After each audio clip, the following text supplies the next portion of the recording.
Hare Krishna. Welcome back to the series of discussing Bhagavad Gita. So today we shall be discussing text 44 from the first chapter of Bhagavad Gita.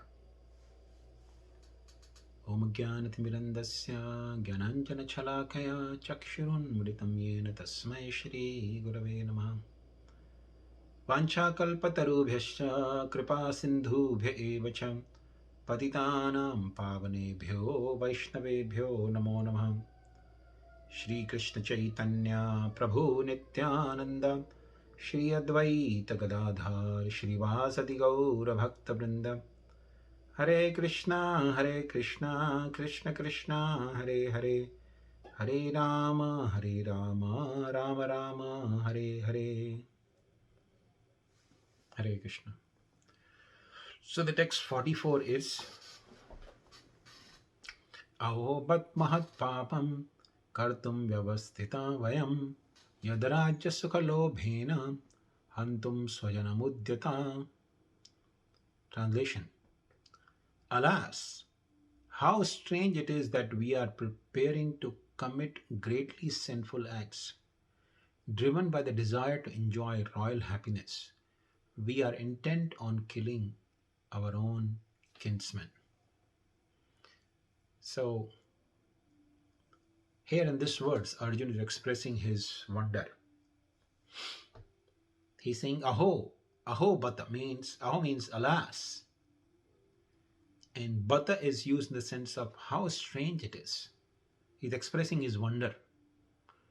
What is the subject of wonder? Mahat pāpaṁ kartum vyavasitā vayam. Mahat pāpaṁ means greatly sinful acts.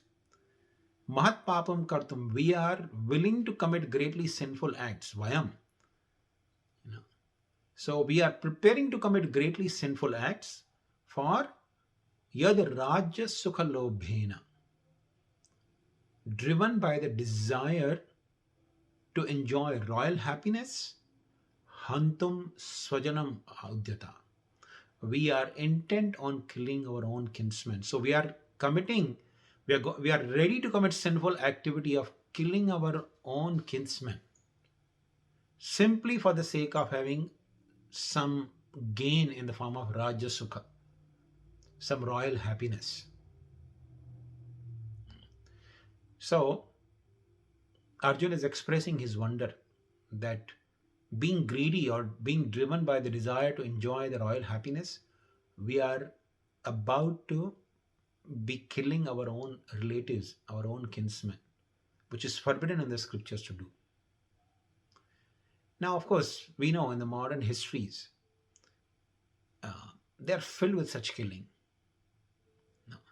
where family members kill their own family members for the sake of some property or some wealth or some kingdom.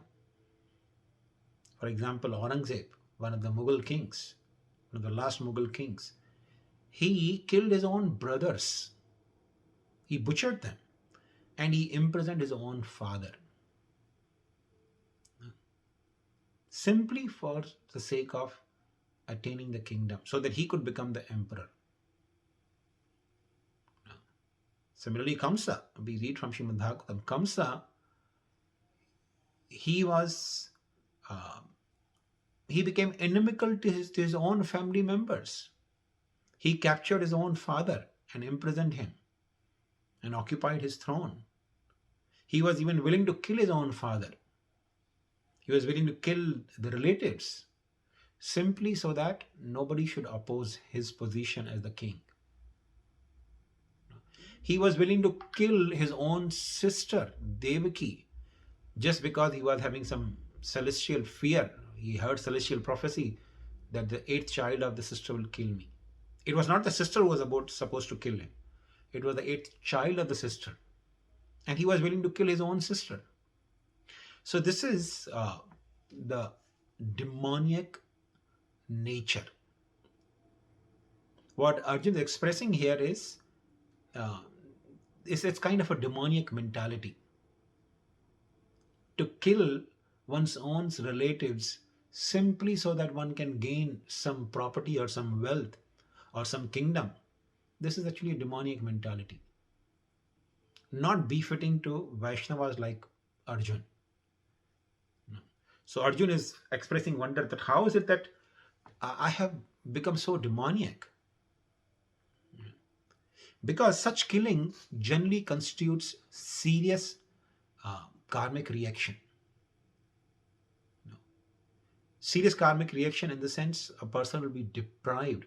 Not only person has to suffer the hellish condition, one has to go to hell and suffer there for his sinful activities, but also in the next lives, when a person again takes birth in the human society, one will be deprived of those relationships. For example, if abortion is some of the very common thing nowadays. The women or men, they want to kill the children in the womb because they feel it's inconvenient. So they create not only serious karma to go and suffer in the hellish condition of life for killing the child, where they are tormented at the hands of yamdutas, but when they take birth again, they are deprived of progeny. You see, there are people who, in spite of tremendous endeavor, they go to shrines, they go to doctors, they do so much endeavor to get a child, but they don't get a child. Because in their previous lives, they have not valued it. They have killed the children, they have neglected the children. Therefore, they are deprived of progeny. The law of nature is, if you don't value something, it will be taken away. Similarly, if people quarrel with brother and sisters for the sake of property, they'll be deprived of such relationships in the future lives.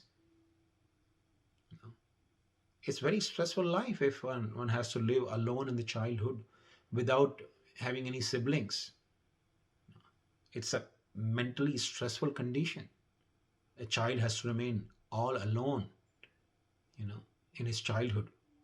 It's not a very healthy situation, not a very happy situation. And this is nothing but the karmic reaction of quarreling with brothers and sisters. So in this way, every activity that we perform has some sinful reaction, some consequences. So Arjuna is expressing in these words that simply for the sake of attaining some royal happiness, we are intent upon killing our own relatives, which is not good. And therefore, he's not willing to conduct this battle. He's not willing to fight this battle, as we'll see in the forthcoming verses. So this is the sum and substance of these verses. Thank you very much. Hare Krishna.